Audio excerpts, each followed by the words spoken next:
Depuis le 14 mars 2023, Céline a su se faire une place de choix dans les 12 coups de midi. L'ex-planificatrice de la SNCF n'est pas à son coup d'essai en matière de jeux télé. Découvrez l'impressionnante liste de tous les jeux télévisés auxquels elle a participé. Céline, la nouvelle maître de midi, brille dans les 12 coups de midi, depuis le 14 mars dernier. Celle dont le mari a déjà été champion d'un jeu de TF1 impressionne les téléspectateurs par ses nombreuses connaissances dans tous les domaines. Elle a déjà cumulé 48 800 € de gains et de cadeaux.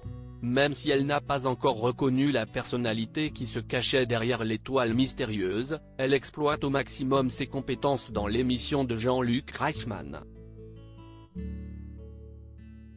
Pour nos confrères de Télé Loisirs, ce mardi 28 mars 2023, elle s'est laissée aller à quelques confidences et a révélé son parcours télévisé avant d'accéder au titre de maître de midi. Car son aisance et son assurance au plateau de l'émission TF1 présageaient qu'elle avait déjà une certaine expérience en la matière.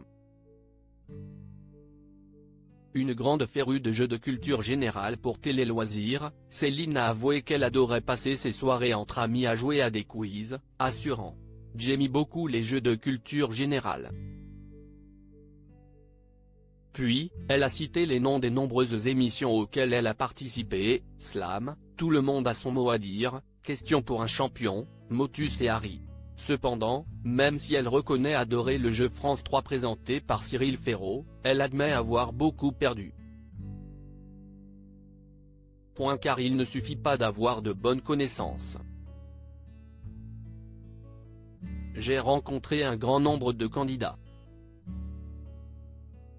Beaucoup avaient le potentiel pour aller très loin, sauf que, parfois, ils ont manqué de chance ou sont tombés sur des questions qui ne leur convenaient pas, explique-t-elle avant de conclure, tout peut très vite s'arrêter, je ne le sais que trop bien. Pour briller dans un jeu, il ne suffit pas uniquement d'avoir de bonnes connaissances. Reconnaît celle qui pense que la chance y est pour beaucoup. Tout comme la culture, quand même.